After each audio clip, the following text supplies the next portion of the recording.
লাল সবুজ জার্সিতে ফেরার তাড়না গেল 14 মাস মাথা জুড়েই হয়তো ছিল দুশ্চিন্তা। চেষ্টা আর শ্রমে আধার কেটে হাসি ফুটেছে মুখে। জাতীয় দলে ছোট ফরম্যাটে প্রত্যাবর্তন ফেনী এক্সপ্রেসের।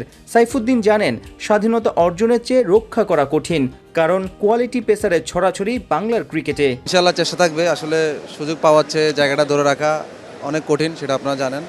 সেই লক্ষ্যই থাকবে। আর যেহেতু কয়েকটা ক্যাম্প করেছি মিরপুরে এবং চিটাগাংয়ে, তো চেষ্টা করেছি নিজেকে ছাড়িয়ে যাওয়ার, ভালো করার।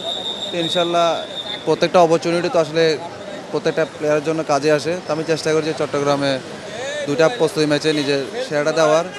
কতটা পেরেছি জানি না, হয়তো নির্বাচকরা আমার প্রতি সন্তুষ্ট হয়েছেন, যার কারণে এই সুযোগটা পাওয়া। 2024-এর টি-20 বিশ্বকাপের ঠিক আগে জিম্বাবুয়ের বিপক্ষে পঞ্চম ম্যাচে বেমক্কা মার খেয়ে বিপাকেই পড়েন সাইফুদ্দিন।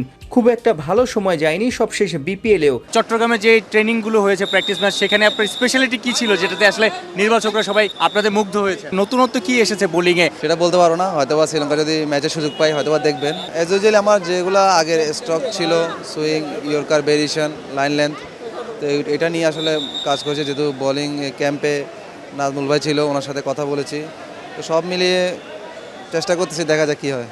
আপনি তো অলরাউন্ডার, বলাই যে আপনি ব্যাটিংও ভালো করেন, সেটা ন্যাশনাল টিমে কিংবা বিপিএল আমরা দেখেছি, ডিপিএল দেখেছি। সাম্প্রতিক সময় তানজিম সাকিব বোলিংয়ের পাশাপাশি ব্যাটিংয়েও কিন্তু অবদান রাখছে। অবশ্যই তানজিম সাকিব যদি গত ম্যাচ দেখেন, অবশ্যই তার ছোট্ট একটা ক্যামিও বাংলাদেশের জয়ের জন্য খুব বেশি কাজে লেগেছে। আর আপনি যদি ইংল্যান্ড টিমে দেখেন, 2-3টা পেস বলে অলরাউন্ডার খেলে, তো যত বেশি অলরাউন্ডার খেলবে এটা টিমের জন্য ভালো, দেশের জন্য ভালো। তো আমি অবশ্যই চেষ্টা করব আমিও ভালো করা, সেটা ব্যাটিং হোক, বোলিং হোক। আরও যারা আছে পেস বোলার পাশাপাশি যারা ব্যাটিংও ভালো করতে পারে, অবশ্যই এটা দলের জন্য ভালো হবে। শুধু সাইফুদ্দিন নয়, আরেক পেসার শরীফুল ও 2 স্পিনার শেখ মেহেদী আর নাসুমও সোমবার গেছেন লঙ্কায়। 10 জুলাই থেকে শুরু ওদের টি-20 মিশন।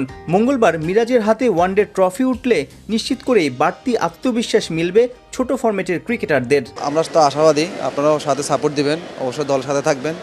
খারাপ সময় ভালো সময় হোক, অবশ্যই যেহেতু আমরা গত ম্যাচটা ভালো দুর্দান্ত জিতেছি, তো ইনশাল্লাহ আমরা এই জয়টা অব্যাহত রাখতে পারবো আশা করি। সাইফুল রূপক, 71।